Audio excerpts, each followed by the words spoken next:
Assalamualaikum warahmatullahi wabarakatuh. Sahabat Yuk Ngaji, tidak bisa dipungkiri bahwa event-event Yuk Ngaji dihadiri oleh sebagian besar kaum muda. Dan ketika kita bicara pemuda, maka ini bicara masalah usia yang begitu istimewa. Dan saya ingat di masa-masa lalu ada satu lagu yang liriknya ya cukup menginspirasi kita tentang gambaran sebuah pemuda. Lagunya Bang Haji.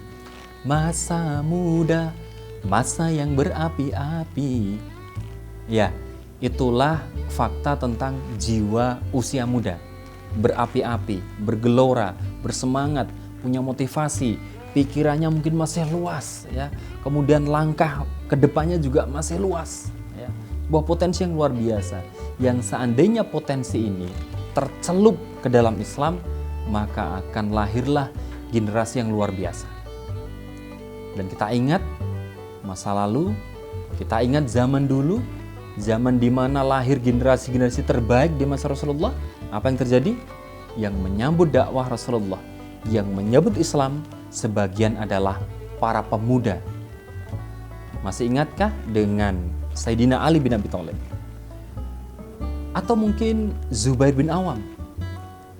Atau juga Usamah bin Zaid? Dalam usia belasan tahun, dia memimpin perang di mana para juridnya, di mana pasukan perangnya adalah orang-orang yang lebih tua. Dan salah satunya adalah Abu Bakar dan juga Umar. Dipimpin siapa? Usamah bin Zaid. Kita juga kenal dengan seorang pemuda, ya, yang menaklukkan India mungkin. Siapa? Muhammad Al-Qasim. Atau yang paling fenomenal, yang kemudian menginspirasi para bunda, para ayahanda untuk ngasih nama anaknya, yang sekarang jadi nama yang sangat-sangat populer, yaitu Muhammad Al-Fatih, sang penakluk Konstantinopel. Mereka adalah pemuda-pemuda yang punya semangat berapi-api, tetapi dicelupkan dalam bingkai Islam. Luar biasa. Hidup mereka diabdikan, dicurahkan hanya untuk kemuliaan Islam. Ini lirik pertama. Tapi kita lihat lirik yang kedua, ini agak nggak enak ini ya.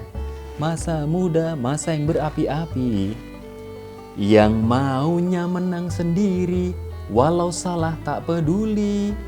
Lirik yang kedua ini, maunya menang sendiri, kalau salah nggak peduli.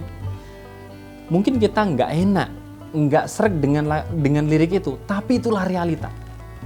Realita pemuda saat ini. Maunya menang sendiri, egois, ya, nggak mau kalah, budaya tawuran, semua pengen menang. Itulah yang terjadi. Simple aja, orang zaman dulu tuh beda dengan zaman sekarang. Kita lihat cara pegang HP aja, coba deh. Orang zaman dulu tuh kalau pegang HP itu gini. Nah gini nih. Itu orang zaman dulu. Zaman sekarang, anak muda zaman sekarang pegang HP-nya gini. Gini. Nah, selfie. Mau diakui alias narsis. Padahal itu menunjukkan sesuatu yang nggak penting, bukan prestasi. Tapi itulah yang terjadi hari ini. Kemudian yang kedua, yang paling parah adalah walau salah, nggak peduli. Maksiat, nggak peduli. Yang penting apa? Ya, zaman sekarang kalau nggak pacaran, katanya ya nggak laku. Padahal pacaran adalah maksiat. Mereka nggak peduli kalau itu maksiat. Lihatlah kasus yang hari ini terjadi. Kasus yang belakangan ini kemudian membuat kita miris bagaimana kondisi mental remaja saat ini. Kasus Yuyun. 14 anak belia melakukan sebuah pencabulan yang begitu mengiris hati kita semuanya.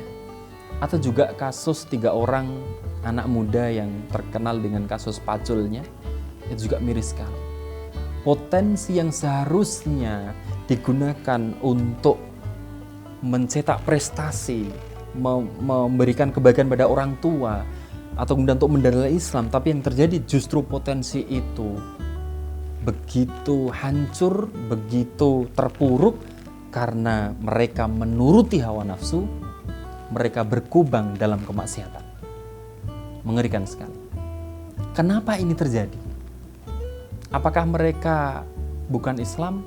Mungkin sebagian besar adalah seorang Muslim. Tapi kenapa Islamnya tidak kemudian memunculkan rasa takut akan ancaman Allah terhadap sebuah kemaksiatan? mungkin Islamnya hanya baru sekedar tahu tapi belum paham.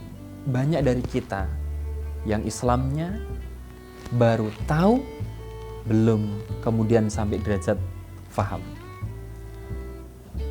Ini yang terjadi. Ilustrasinya sederhana saja. Sederhana saja. Seandainya kita berjalan di hutan, kemudian di situ ada gua, di depan gua itu ada anak singa lucu sekali. Depan gua ada anak singa lucu, kemudian di samping anak singa ternyata ada darah berceceran dan ada tangan manusia. Maka bagi kita yang memahami hanya sekedar tahu, kita mengatakan, ih ada anak singa, ih anak singanya lucu, ih ada darah, selesai. Tidak pernah berdampak kepada kemudian apa yang harus kita lakukan.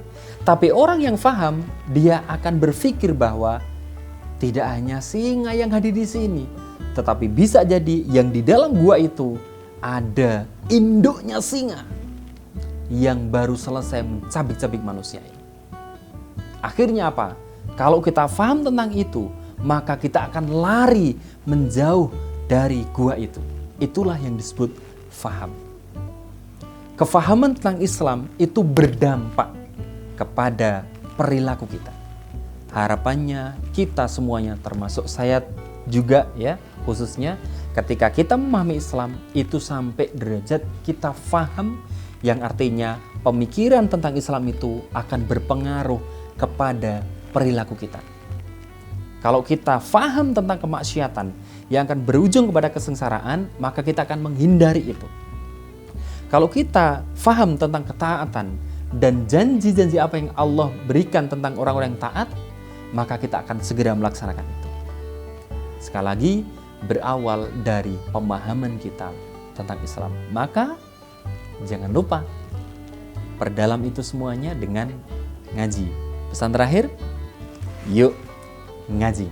Assalamualaikum warahmatullahi wabarakatuh.